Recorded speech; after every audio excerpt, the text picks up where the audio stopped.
बच्चे आज का जो मॉर्निंग शिफ्ट का पेपर था, it was quite moderate level of paper. At least जो क्वेश्चंस मेरे पास आए हैं, दे आर अबाउट 18 क्वेश्चंस। उनमें तो मुझे ऐसा कुछ भी नहीं मिला जो थोड़ा सा भी ऑफ द वे हो।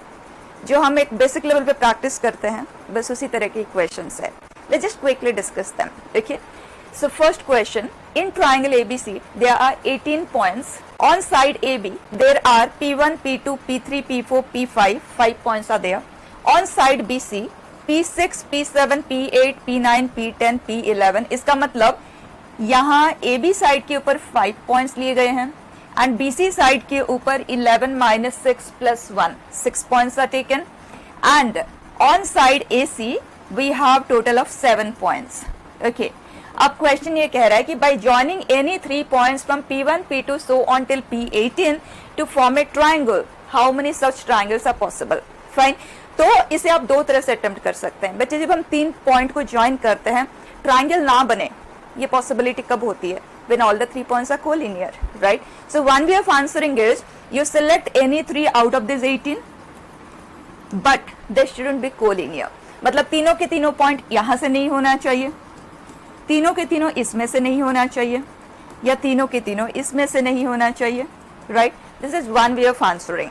लेकिन यहाँ पे जो नंबर क्रिएट होता है उससे डील करने से मच बेटर होता है second way of answering, that is triangle बनाने के 2 रास्ते होंगे हमारे पास। अब या तो हम 3 पॉइंट तीनों अलग अलग साइड्स पे ले लें, 1 ईच, राइट? कितने ऐसे ट्राइंगल होंगे? Select A point and select A point and select A point, plus हो सकता है हम 2 पॉइंट किसी एक साइड पे लें एंड जो तीसरा पॉइंट है that will be on some other different side, right? So first case, अगर हम 2 पॉइंट ए बी पे लेते हैं, that is 5C2, then the third point can be any of the remaining points, right? That means 6 + 7 13, सो 13 ways. और हो सकता है वो 2 पॉइंट हम BC पे ले लें, सो दैट इज 6C2, एंड जो तीसरा पॉइंट है वो रिमेनिंग में से कोई हो जाए, सो 5 + 7 we have 12, and third is both those points are taken from this 7C2, and जो third point है out of the remaining you can take any, so that is 11। अब ये आपके कंफर्ट के ऊपर डिपेंड करता है आप किस तरह से कैलकुलेशन करना प्रेफर करेंगे। You can proceed accordingly। बच्चा, let me do it by this, okay? कितना आ गया है? 6, 5, 30, so this is 210 plus 5C2, that is 10, 10 into 13, 130, 6C2, 6 into 5 upon 2, which is 15, 15 into 12, 180, right? And which is 7C2, 7 into 3, that is 21, 21 into 11, वो है 231, right? बच्चे add कर दें इन्हें, क्या आ जाएगा? यूनिट प्लेस आ गया बच्चा 1, 3 + 8, that is 11, 14, 15, 5, and then 1, this is 3, 4, 5, 6, 7, 751। तो ये तो बहुत डायरेक्ट क्वेश्चन था बेटा, right? Second one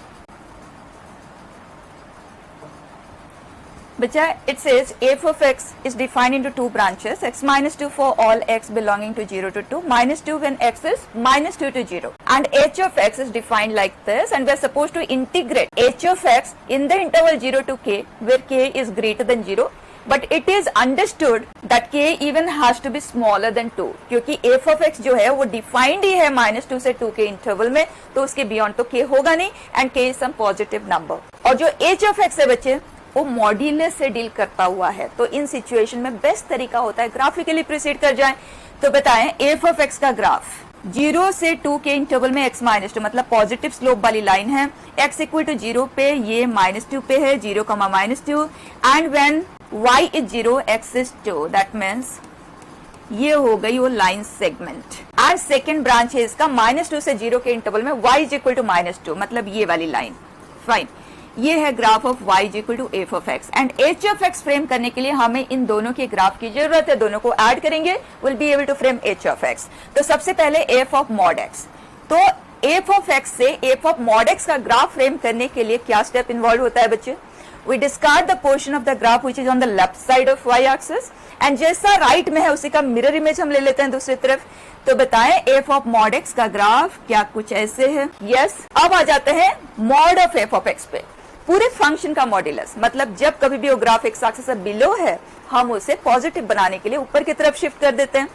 so if we transform it बेटा, तो ये ग्राफ बन जाता है 10 and 10, right? Now we need the added form of these two and that too in a positive interval, right? So negative side में आपको discuss भी करने की जरूरत नहीं है, सिर्फ y एक्सिस के राइट साइड में आप कॉन्सेंट्रेट करें। तो बताएं y एक्सिस के राइट में mod of f of x का ग्राफ ये है, राइट? अगर आप इक्वेशन लिख के करना चाहें you can do it, but directly भी विजिबल है ना बच्चे। अगर हम इन दोनों को ऐड करते हैं अलॉन्ग द पॉजिटिव साइड, आप देखो इस ग्राफ को मैं यहाँ पे पुट कर देती हूँ। बच्चे बताओ ये दोनों एक दूसरे के मिरर इमेज ही है ना, एक का वैल्यू पॉजिटिव है दूसरे का वैल्यू नेगेटिव है, राइट? तो अगर इन दोनों का एडिशन की हम बात करें along the positive direction, add होकर क्या देंगे हमें? जीरो ही तो देंगे। यस, अगर आप इक्वेशन लिख के करना चाहें you can do that way also. बच्चे 0,-2 है, इसका मतलब ये पॉइंट है 0,2। क्या इस लाइन की equation x plus y is equal to 2 है? तो y is equal to 2 minus x हो गया। तो ये जो ब्रांच है इसे एज ए फंक्शन जब हम लिखेंगे तो दिस इज 2 माइनस एक्स, और ये तो ऑलरेडी हमारे पास है that is x minus 2।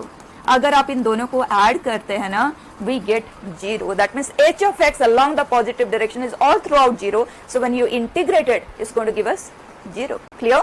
So here third question, if z square plus mod z is equal to 0 and if alpha is sum of roots and beta is product of non-zero roots then find 4 alpha square plus beta square। और हमने revision के time पे भी बहुत सारे इस तरह के क्वेश्चन डिस्कस किया था, that way it becomes a very direct question. Look at the way we answer बेटा, z square is equal to minus of z conjugate, right? Immediately Euler form में कन्वर्ट कर देते हैं। So this is r into e power i theta का whole square, so right 2i theta, and this is minus r। अब Euler form में लिख रहे हैं तो माइनस साइन को तो हम ऐसे छोड़ेंगे नहीं, right? So write it as e power i pi. Perfect. अब दो कॉम्प्लेक्स नंबर इक्वल होने के लिए first requirement is they must have the same modulus value, that means r square is equal to r। बच्चे यहाँ से हमें मिलता है r का वैल्यू या तो 0 है या 1 है, और जब मॉड्यूलस वैल्यू 0 आता है तो कॉम्प्लेक्स नंबर ही 0 है, राइट? और अगर मॉड्यूलस का वैल्यू 1 है तो कॉरेस्पॉन्डिंगली अब हमें आर्ग्यूमेंट को सर्च करना होता है।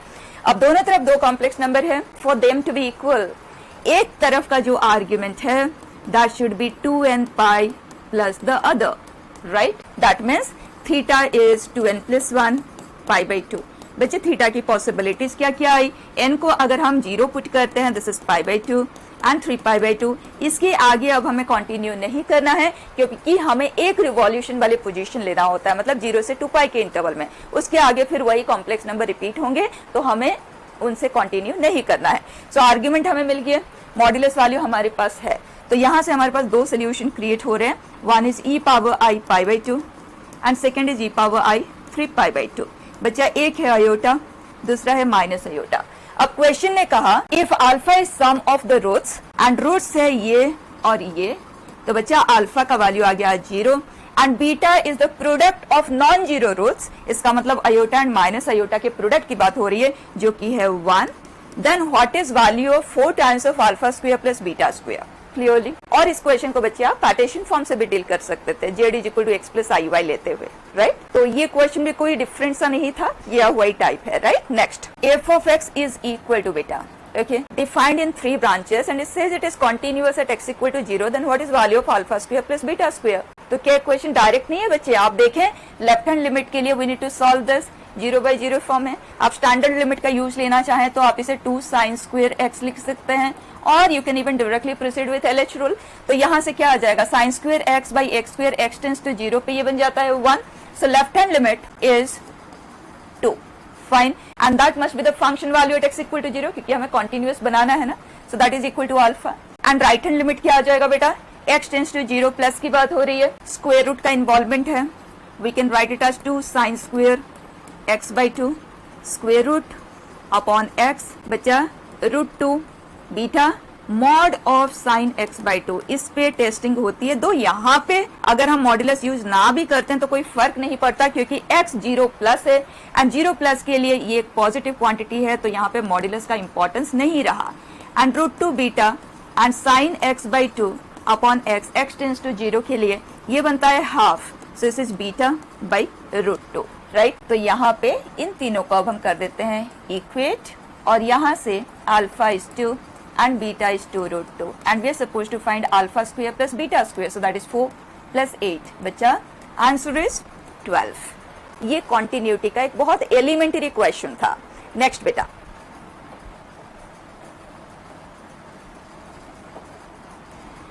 3 urns A, B, C are there.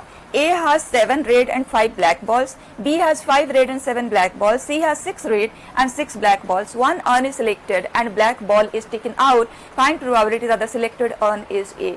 बच्चा ये तो बेस थ्योरम का सबसे बेसिक क्वेश्चन है and I am sure everyone must have done this question. फिर भी हम डिस्कस कर रहे हैं तो कंप्लीट करते हैं. A के पास 7 रेड 5 ब्लैक बॉल्स आ दिया. B के पास 5 रेड एंड 7 ब्लैक बॉल्स आ दिया एंड C के पास 6 रेड एंड 6 ब्लैक बॉल्स आ दिया. हम इसी तरह से डायग्रामेटिकली हैंडल करते हैं बेस थ्योरम के questions. So the condition it says is a black ball is taken out. Black ball is taken. Then what is the probability that it happened through the first urn. मतलब हमें इस branch को weigh करना है with respect to the total, right. उसके लिए individual branches की probabilities लिख लेते हैं. हमारे पास कंटेनर्स है. So probability of selecting the first container. वैसे तो आपको ये लिखने की जरूरत भी नहीं है क्योंकि जब ये इक्वी प्रोबेबल इवेंट्स होते हैं बैक के सिलेक्शन के प्रोबेबिलिटी इक्वल होते हैं. इन दैट केस उसका कोई रोल ही नहीं रहता क्योंकि वो न्यूमरेटर एंड डिनोमिनेटर दोनों से कैंसिल आउट हो जाता है. फिर भी हम कंप्लीट चीज यहाँ पे कर लेते हैं. तो ये हो गया इंडिविजुअल अर्न का सिलेक्शन का प्रोबेबिलिटी. अब assuming we have selected urn A, what is the probability of getting a black ball from this container. That will be 5/12. Black from here 7/12 and here 6/12. And now the answer is हमें इस branch को weigh करना है with respect to the total. So that is 1/3 into 5/12 upon 1/3 into 5/12 plus 1/3 into 7/12. बच्चे second branch and this is third branch, right. 1/3 मैंने बताया ना cancel out हो जाता है. तो ये हमें बेस थ्योरम में तभी लिखने की जरूरत पड़ती है जब ये इक्वी प्रोबेबल ना हो. ठीक है ना. तो क्या आ गया बेटा 12. तो हम न्यूमरेटर एंड डिनोमिनेटर से कर देते हैं cancel. So left with 7 plus 5 that is 12 plus 6 and that is 18. Answer is 5/18. Clear? Next.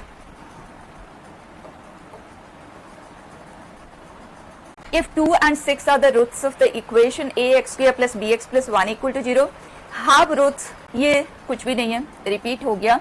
Find quadratic whose roots are this and this. इसका मतलब बस we are supposed to solve for a and b. तो दो roots हमें मिल जाएंगे. And formation of quadratic equation we all know, right. X square minus sum into x plus the product.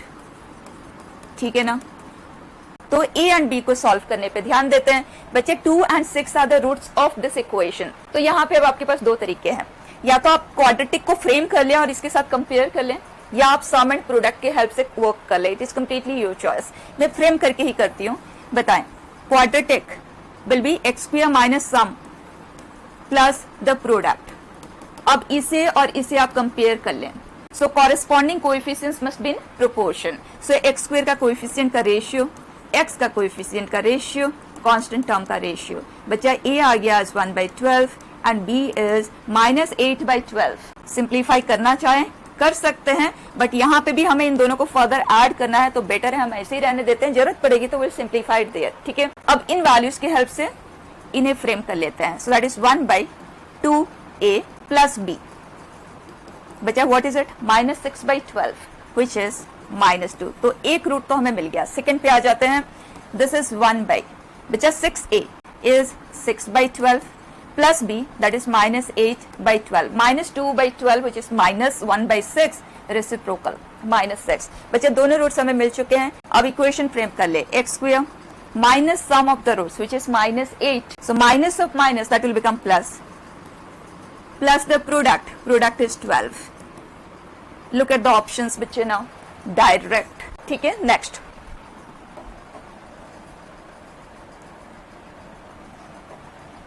Find number of rational terms in the expansion of this. Very direct. ये दोनों को prime numbers है और दोनों में से कोई perfect power भी नहीं है. एंड इन सच केसेस ये 5 ये 3 दोनों का एलसीएम 15.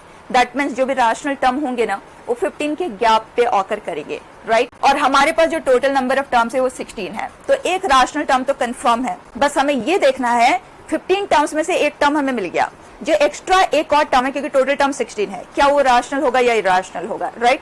तो उसके लिए या तो आप बिगिनिंग वाला टर्म ले लें, चेक कर लें, या एंड वाला टर्म को चेक कर लें, क्योंकि बाकी 15 टर्म्स में तो ऑलरेडी एक रैशनल टर्म है हमारे पास, right? So let's just check for the last term. क्या आएगा बेटा? वो इसके पास पावर 0 होगा तो हो गया रैशनल, और इसके पास पावर 15 होगा तो that will become rational. So overall that will generate a rational term. तो आंसर 2। ये क्वेश्चन तो ओरली आंसर होने वाला था, राइट? नेक्स्ट बेटा, f of x is being given quadratic upon quadratic। हमें maximum and minimum values of f of x चाहिए। Once again a very direct question. किस तरह से हम इसे अटेम्प्ट करते हैं? y is equal to 2x square minus 3x plus 8। दोनों में कोई कॉमन फैक्टर नहीं है, मतलब ये फंक्शन में कोई इंटरनल सिंप्लीफिकेशन का स्कोप नहीं है। इन सच केसेस इमीडिएटली हम इसे कर देते हैं cross and we delete in terms of a quadratic equation. ये हो गया बेटा hy 2x square minus 3x plus 8। Fine, shift everything towards one side. So x square अगर हम कॉमन ले लेते हैं, इनफैक्ट 2x square हम कॉमन ले लेते हैं, will be left with y minus 1। यहाँ बच्चे 3x को अगर हम कॉमन ले लेते हैं, we left with y plus 1, and यहाँ 8 कॉमन लिया तो y minus 1, and that is equal to 0। अब इस क्वाड्रेटिक इक्वेशन में से हमें वो y चाहिए जो x को रियल बनाए, right? So discriminant must be greater than or equal to 0 for real roots। Now comes a very important thing। हम डिस्क्रिमिनेंट का डिस्कशन करते हैं सिर्फ और सिर्फ क्वाड्रेटिक इक्वेशन के लिए, और ये क्वाड्रेटिक है या नहीं है हमें नहीं पता, क्योंकि हमें इस वैल्यू का अभी कुछ भी नहीं पता है। हम y को ही तो फाइंड कर रहे हैं। तो यहाँ पे आपको दो केसेस में से ब्रेक कर देना है। If y minus 1 is non-zero, that means if y is not equal to 1, then what you're doing is perfect। Proceed with it। यहाँ से हमारे पास जो भी आंसर कलेक्ट होगा ना, उसमें अगर 1 है तो हम उसे एक्सक्लूड कर देंगे, ठीक है? फिर हम केस 2 लेंगे, क्या y का वैल्यू 1 हो सकता है? क्योंकि y इज इक्वल टू 1 के लिए आप डिस्क्रिमिनेंट तो नहीं ले सकते, लेकिन आप उसे डायरेक्टली कर सकते हैं। पूरे इक्वेशन में आप y की जगह पे 1 पुट कर दें, ये वैनिश हो जाएगा, ये वैनिश हो जाएगा। y is 1, 6x is 0, x is equal to 0। That means yes, y का वैल्यू 1 बनेगा x इक्वल टू 0 के लिए। That means 1 will be a valid value in the range। ठीक है, अब इसे सॉल्व कर लेते हैं। पहले d greater than or equal to 0 बच्चा, b square minus 4ac, so that is 64 y minus 1 whole square। दोनों perfect squares हैं, तो don't waste your time expanding and then solving it from there। Rather you can write it as 3y plus 3 का whole square, क्योंकि हमें factorize तो करना है at the end। This is 8y minus 8 greater than or equal to 0 बच्चे, x square minus y square, so that is x plus y into x minus y, right? तो यहां से हमें मिल रहा है y belongs to 5 by 11 to 11 by 5, और इसमें 1 included है, so we are supposed to remove it, लेकिन हमने ऑलरेडी वेरीफाई कर लिया कि y is equal to 1 is a valid value, तो अब आपको इसे रिमूव करने की जरूरत नहीं, ये हमारा कंप्लीट रेंज है। तो बच्चा मिनिमम वैल्यू ये है एंड मैक्सिमम वैल्यू ये है, and we are suppose to find the sum. तो क्या आ गया? 11 by 5 plus 5 by 11, it is 55, and 25 plus 121, 146 upon 55। Clear? ये भी एक बहुत ही एलिमेंटरी लेवल ऑफ क्वेश्चन था, right? Next, if f of x is this and g of f of x is x for all x, find 8 times of g dash 2। अगर आपने मेरा revision session attend किया था तो आप इसे orally answer कर सकते हैं, और इस तरह के क्वेश्चन कई ओकेजन पे आए हैं। क्या करते हैं हम? यहाँ से प्रोसीड करते हैं। g of f of x is x, that means g and f are inverse of each other, right? And derivative के केस में हमने ये पढ़ा है, अगर h, k f को बिलोंग कर रहा है, then f dash h into g dash k is always 1, right? जिसे ये चीज याद नहीं है, आप इस कंपोजिशन को डिफरेंशिएट करते हुए भी वहां तक पहुंच सकते हैं एक ही स्टेप में, but it is better to use it directly. अब हमें g'2 का वैल्यू चाहिए, 8 टाइम्स चाहिए, उसे अभी के लिए इग्नोर करते हैं। g'2 का वैल्यू हमें चाहिए, मतलब हमें k का वैल्यू 2 चाहिए। तो इमीडिएटली देख लो, इस फंक्शन में आउटपुट का वैल्यू 2 आने वाला, इनपुट कौन सा है, और वो भी मिक्सचर ऑफ फंक्शंस के लिए है, तो वो हीट एंड ट्रायल भी बहुत सिंपल बन जाता है हमारा, क्योंकि यहाँ e का प्रेजेंस है और हमें नंबर 2 चाहिए, हमें e के फॉर्म में आंसर नहीं चाहिए, तो इसका एक्सपोनेंट को हमें 0 करना है। तो अगर हम x का वैल्यू 0 करते हैं तो straight away we get k to be 2, तो h का वैल्यू आ गया 0। अब बच्चे इसको यूज करें और आंसर करते हैं। g'2 is 1 by f dash 0, और हमें 8 टाइम्स चाहिए, तो this is what, f dash 0 निकालने के लिए स्ट्रेट अवे आप इसे डिफरेंशिएट कर दें, 5x power 4 plus 2/4 e power x by 4, x की जगह पे 0 पुट कर दें, दिस इज 1, दिस इज 1/2, बच्चा answer is 16. Fine. Next,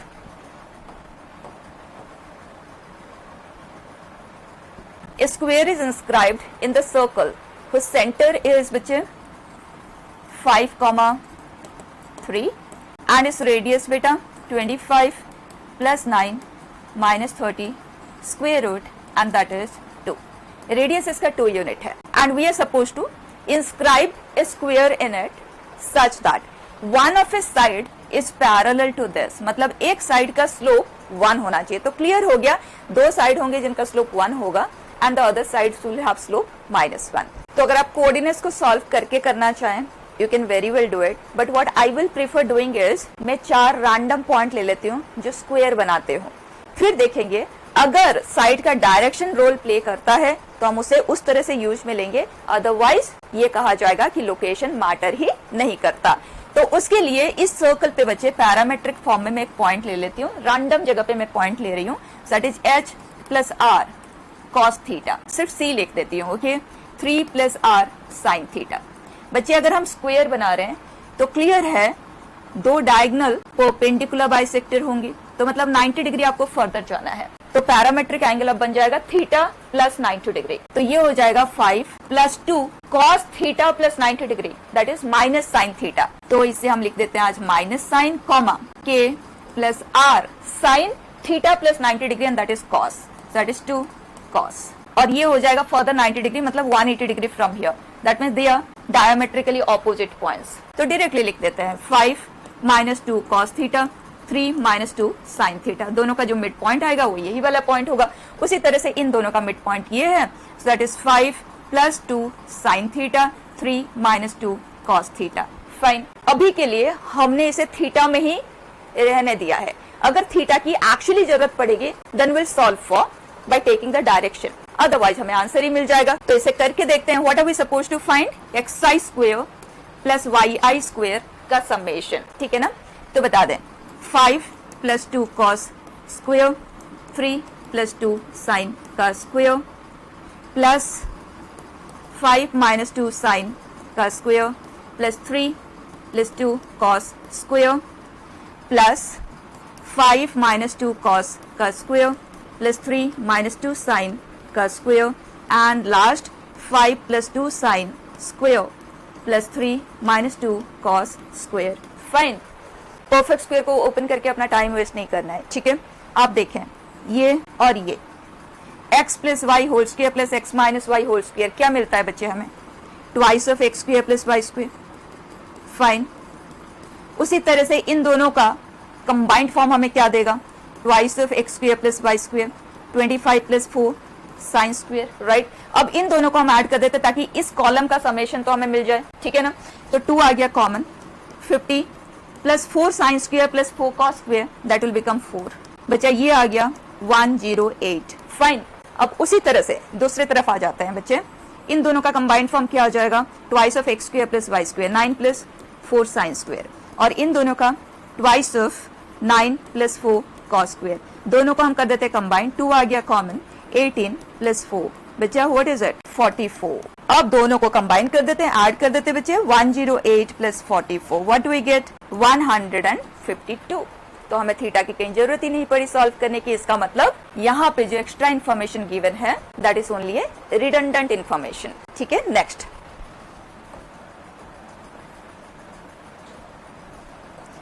if alpha and beta are real numbers, let the mean and variance of 6 observations are this. और इसमें हमारे पास दो अननोन है, alpha and beta. Then mean deviation about means of these 6 observations is. और clear है हमें जब mean and variance हमें गिवन होता है, दो अननोन है, तो हमें alpha plus beta and alpha square plus beta square का वैल्यू वहां से मिलता है. हम सब्स्टिट्यूशन से अल्फा एंड बीटा को सॉल्व कर सकते हैं. मीन गिवन है तो मीन डेविएशन अबाउट मीन हम एक स्टेप में कैलकुलेट कर सकते हैं. क्विकली अल्फा एंड बीटा को सॉल्व करते हैं. सबसे पहले उसके लिए we know summation xi is n times of mean and mean value है 2 beta. Number of observation है 6, so that is 12. 12 is sum of all this. So we have alpha plus beta minus 3 plus 4 that is 1 plus 7 that is 8 minus 2 and that is 2. तो बच्चा एक equation हमें मिल गया alpha plus beta is equal to 10। Fine. उसी तरह से summation xi square, बहुत सारा प्रैक्टिस हमने किया था बच्चे स्टैटिस्टिक्स का एक बहुत शॉर्ट रिवीजन वीडियो में, राइट? तो बहुत इजीली आप इसे कंप्लीट कर सकते थे। n times of variance plus mean का स्क्वायर, मीन हमारे पास 2 है तो डायरेक्टली लिख लेते हैं, इसका भी वैल्यू है हमारे पास 23, so this is all together 27 and this is 6। इसे भी बच्चा कैलकुलेट करके लिख लेते हैं, this is 162, right? And xi square बच्चे 9 plus 16 plus 49 plus 36 plus alpha square plus beta square. तो यहां से हमें मिलता है alpha square plus beta square is equal to 162 minus ये है बच्चा 25, ये हो गया 74 and this is 110, so this is 52। तो दो अननोन में हमारे पास दो इक्वेशन है। सॉल्व करने के लिए alpha we will take it as 10 minus beta, यहाँ पे पुट कर देते हैं। तो बच्चा ये हुआ 100 plus beta square minus 20 beta and then this beta square as it is equal to 52, 2 beta square minus 20 beta plus 48 is equal to 0। बच्चे 2 से डिवाइड कर देते हैं और ये सिंप्लीफाई हो जाएगा, सो दिस इज 24। तो क्लियर हो गया बीटा के वैल्यू 4 एंड 6 है। अब इस तरह के इक्वेशन में मैं आपको पहले भी बता चुकी हूँ अल्फा एंड बीटा इंटरचेंज होते हैं तो कोई फर्क नहीं पड़ता। तो इसीलिए किसी एक अननोन में जो आप सॉल्व करते हैं इसके जो दो सोल्यूशंस आते हैं ना वही अल्फा एंड बीटा के वैल्यूज होते हैं। आप किसी भी एक को अल्फा कंसिडर कर लो, दूसरे को बीटा लेके प्रोसीड कर जाओ, ठीक है? अब mean deviation with respect to the mean value हमारे पास ऑलरेडी है 2 और ये कंप्लीट डेटा अब हमारे पास नोन है। तो mean deviation with respect to the mean में हम क्या करते हैं, इंडिविजुअल डेटा का मीन से डेविएशन कैलकुलेट करते हैं, उसका मॉड्यूलस वैल्यू लेते हैं, उन्हें सम अप करते जाते हैं। -3 - 2 mod, 4 - 2 mod, 7 - 2 mod, -6 - 2 mod, 4 - 2 mod, 6 - 2 mod upon number of observation जो कि है 10 + 10 20 + 6 26 अपॉन 6 13/3। ठीक है बेटा। नेक्स्ट बच्चा इस क्वेश्चन में हमें डोमेन फाइंड करना है। साइन इनवर्स का प्रेजेंस है, लॉग का प्रेजेंस है। साइन इनवर्स डिफाइंड होने के लिए 3x - 22 upon 2x - 19 has to be between -1 and 1 and at the same time हमें ये भी डिफाइंड चाहिए and for log to be defined 3x² - 8x + 5 upon x² - 3x - 10 greater than 0। दोनों में जो कॉमन वैल्यूज होंगे वो हमारा फाइनल आंसर बन जाएगा। तो इसे सॉल्व करने के लिए नेवर क्रॉस इट, क्योंकि ये एक अननोन है, इसका हमें साइन का नहीं पता। इंस्टेड हम इसे सॉल्व करेंगे, इसे सॉल्व करेंगे और दोनों का कॉमन वैल्यूज लेंगे। तो उसके लिए we are going to shift this -1 towards this side, so 3x - 22 upon 2x - 19 + 1 greater than equal to 0। बच्चा एलसीएम ले लेते हैं, that will become 5x - 41 upon 2x - 19 is greater than equal to 0। तो इसके पास दो क्रिटिकल वैल्यूज है, 41/5 इसका मतलब 8.2 और ये है 9.5, so definitely this is larger 41/5 and greater than equal to 0 मतलब ये वाला पोर्शन। और इसमें डिनोमिनेटर वाला जगह इंक्लूडेड नहीं होगा क्योंकि 19/2 पे ये अनडिफाइंड बन जाएगा, वेयर इज x = 41/5 पे 0 बनेगा, सो that is included in answer. Fine. अब इस पार्ट पे आ जाते हैं, 1 को इधर शिफ्ट करेंगे, LCM लेंगे, then that will become x minus this plus this and that is -3 upon 2x - 19 must be less than or equal to 0। बच्चे ये है 3 and 19/2 less than or equal to 0 मतलब ये वाला पोर्शन ये एक्सक्लूडेड है और ये इंक्लूडेड है। पहले इन दोनों में हम कॉमन वैल्यूज ले लेते हैं और वो क्या आ जाएगा बेटा 3 to 41/5, राइट। अब इस कंडीशन को सॉल्व करते हैं, उसके लिए इसे हम करेंगे फैक्टराइज, वेवी कर्व से प्रोसीड करना है ना। So this is -5x + 5. Factors are 3x - 5 and x - 1 and denominator के factors हम directly लिख सकते हैं। तो अब इस पार्ट को कंप्लीट करते हैं, x - 5 and this is x + 2 greater than 0। बच्चे all critical values ascending order में प्लेस कर देते हैं, -2 and then we have 1 and this is 5/3 and this is 5। बच्चे plus minus plus minus plus and we want when is it greater than 0, इसका मतलब इस part की बात हो रही है, राइट। एंड डिनोमिनेटर वाले क्रिटिकल वैल्यूज हमारे आंसर में कभी भी इंक्लूड नहीं होंगे, यहाँ पे तो रादर कोई भी क्रिटिकल वैल्यू इंक्लूडेड होंगे ही नहीं, राइट। अब उसका और इसका इंटरसेक्शन ले लेते हैं। तो देखिए 3 का प्रेजेंस कहाँ है, कुछ यहाँ पे होगा, 41/5 इधर होगा। दोनों में जो कॉमन वैल्यूज है वो है 5 to 41/5, राइट। तो अल्फा का वैल्यू मिल गया आज 5 एंड बीटा इज 41/5। पुट कर देते हैं और आंसर कर लेते हैं। 3 alpha and that is 15, 10 beta that is 82। Answer बेटा 97।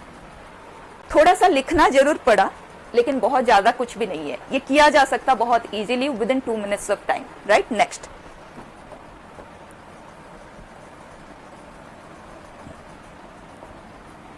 इंटीग्रेशन क्वेश्चन बेटा, देखते ही समझ आ रहा है, ट्रिग्नोमेट्रिक एंड एक्सपोनेंशियल का प्रेजेंस है। शिफ्ट प्रॉपर्टी से हम बिगिन करते हैं।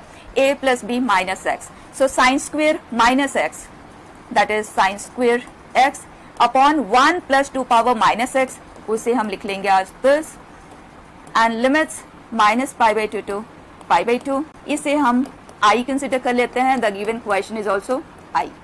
इसे सिंप्लीफाई करते हैं, या एलसीएम लिया, 2 पावर x न्यूमरेटर में शिफ्ट हो जाएगा and here 2 power x plus 1 मैं डायरेक्टली लिख रही हूँ क्योंकि इस तरह के क्वेश्चन कुछ नया नहीं है।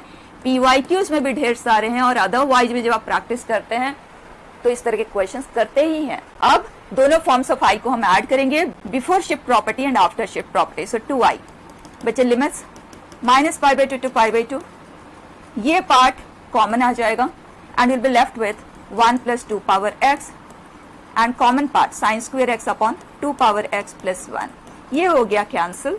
अब अगर आप साइन स्क्वेयर एक्स को इंटीग्रेट करके करना चाहें, you can proceed, but I will use direct property. वो क्या है?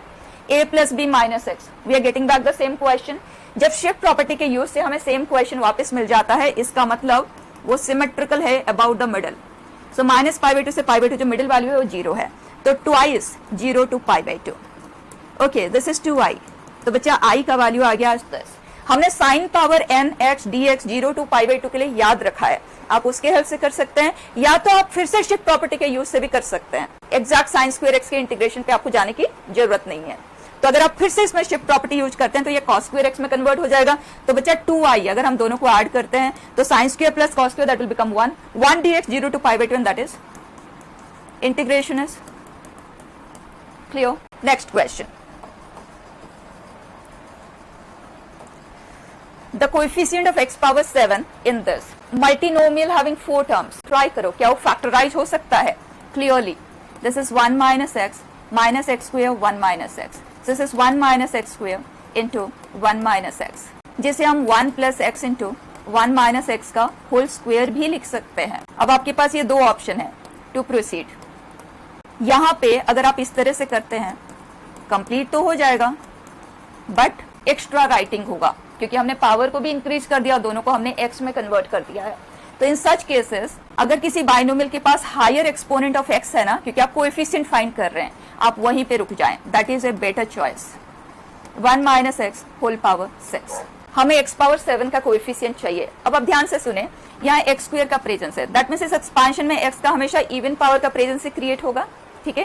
तो अगर हमें x पावर 7 चाहिए, यहाँ से हो सकता है हमने x पावर 0 लिया और यहाँ से x पावर 7, लेकिन ये तो पॉसिबल ही नहीं है क्योंकि यहाँ पे highest presence of x will be with exponent as 6, तो ये पॉसिबिलिटी क्रिएट ही नहीं होगा। हो सकता है हमने यहाँ से x स्क्वायर का पावर 1 लिया, मतलब x स्क्वायर का प्रेजेंस हुआ, और यहाँ से x पावर 5 का प्रेजेंस हमने लिया, और यहाँ से x पावर 4 लिया, तो यहाँ से x क्यूब, और यहाँ से x पावर 6 लिया, और यहाँ से x पावर 1 का प्रेजेंस, राइट। यही 3 केसेस पॉसिबल है। यहाँ से हमारे पास आंसर क्या आएगा?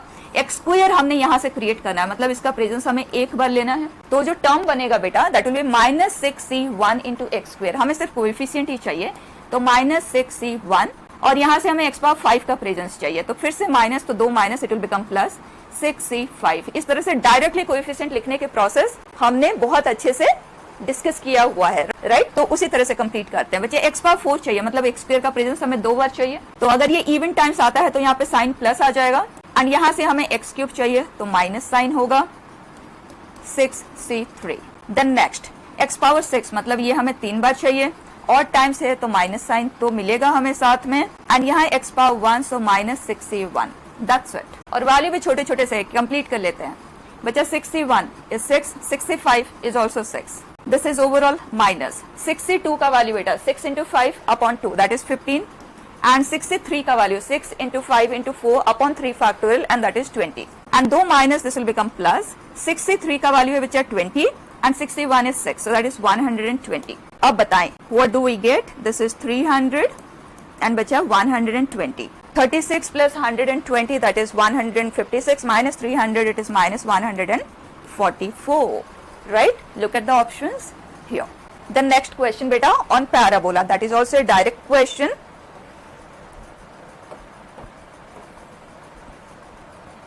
If the length of focal chord of this is 15 and if the distance of the focal chord from origin is p, then this is what. आप calculation बहुत यहाँ सेव कर सकते हैं. थोड़ा सा देखें. This is what is the situation. Focus 3,0 पे है. This is the focal chord. तो अगर इसका एक एंड का पैरामीटर को हम t कंसिडर करें तो पॉइंट हो जाएगा at स्क्वायर, 2at. और दूसरे एंड के कोऑर्डिनेट्स की हमें जरूरत नहीं है इस क्वेश्चन में, but if you wish to write you can write. इसका पैरामीटर आ जाएगा -1/t. फाइन. और बच्चे फोकल कॉर्ड का डायरेक्ट फॉर्मूला हमने याद रखा है. What is it? a times of t plus 1/t का होल स्क्वायर. a हमारे केस में है 3, t प्लस 1/t का whole square and this is in total 15. तो हमारे पास इसका तो वैल्यू है. तो t प्लस 1/t अगर आपको चाहिए you can right ±√5, but irrational number का डीलिंग हम पूरी तरह से अवॉइड करना चाहेंगे अगर पॉसिबल है तो. राइट तो इसे हम यहीं पे रहने देते हैं. अब देखते हैं what exactly that we are supposed to find. ठीक है ना. It says distance of the focal chord from origin. अगर p है तो हमें इसका वैल्यू चाहिए. अब आप यहाँ पे देखिए ओरिजिन ये है, हमें ये डिस्टेंस चाहिए, ये है p. और अगर हमें इस लाइन का स्लोप का पता चल जाता है तो हमें पता है ये 3 है, तो p will be 3 sin theta. Right. और इस लाइन का slope y2 minus y1 upon x2 minus x1 से हम लिख सकते हैं. So tan theta is equal to 60 upon 3 t square minus 1. इसे कर देते हैं कैंसिल. सो 2 और इस t को भी अगर हम इधर शिफ्ट कर देते हैं नीचे तो this is t minus 1/t. Fine है. हमें चाहिए sine theta, that is value of tan theta. तो बच्चा ये है p, ये है b, h क्या आ जाएगा? t माइनस 1/t का होल स्क्वायर प्लस 4. कितना सिंपल सा रह गया. इसका स्क्वायर रूट लेना है ना. So that is t plus 1/t का होल स्क्वायर का square root and that is t plus 1/t. अब ये आ गया 3 times of sine theta and sine theta will be p/h. और बच्चा इसका ही तो वैल्यू हमारे पास है t plus 1/t plus -√5. Right. लेकिन हमें तो p स्क्वायर का वैल्यू चाहिए, तो स्ट्रेट अवे अब हम इसे स्क्वायर भी कर देते हैं ताकि हमें प्लस -√5 लेने की ही जरूरत ना पड़े. इसका वैल्यू है 5. स्ट्रेट अवे यहाँ पे पुट कर दें. So we get 5p square is equal to 9 into 4 that is 36 and we want 10p square. Value is 72. ठीक है. ज्यादा कोई काम नहीं था. नेक्स्ट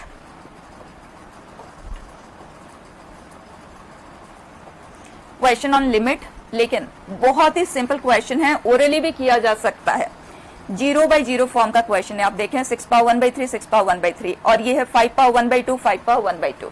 जैसे ये स्टैंडर्ड रिजल्ट हम सब ने पढ़ा है ना, वी जस्ट यूजिंग दैट. वैसे आप LH रूल का भी यूज ले सकते हैं. x टेंड्स टू a पे ये हमें क्या आंसर देता है? n a power n-1. Right. ये है क्या? इस लिमिट को थोड़ा सा समझने की कोशिश करें. दोनों जगह एक्सपोनेंट सेम होना चाहिए. इन दोनों का डिफरेंस यहाँ पे ये होना चाहिए and this quantity must approach this. यही है रिक्वायरमेंट. तो यहाँ पे क्या वही चीज हो रही है? आप देखिए दोनों का एक्सपोनेंट सेम है and this thing is approaching this as x approaches 1. तो बस इसे हैंडल करने के लिए हमें डिनोमिनेटर में x माइनस a की जरूरत है. तो बच्चा इन दोनों का डिफरेंस क्या है? अगर हम इसे x कंसिडर करें और इसे a कंसिडर करें तो इन दोनों का डिफरेंस है 4 टाइम्स ऑफ x माइनस 1. आप देखें 5x minus x that is 4x, 1 minus 5 and that is -4. तो अब हम इसे लिखेंगे आज this minus x plus 5 whole power 1/3 and we need help of 4 times of x minus 1 to handle it. और हमने डिवाइड किया तो हमने कर दिया इसे मल्टीप्लाई भी. उसी तरह से डिनोमिनेटर में this minus this that is 2x plus 3 whole power 1/2 minus x plus 4 whole power 1/2 and this minus this that is x minus 1.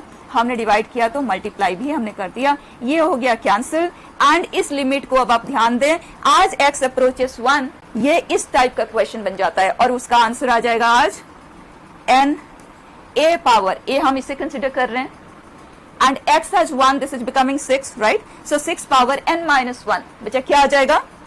6 power -2/3. उसे हम लिख देते हैं डिनोमिनेटर में and 4 as it is that we have.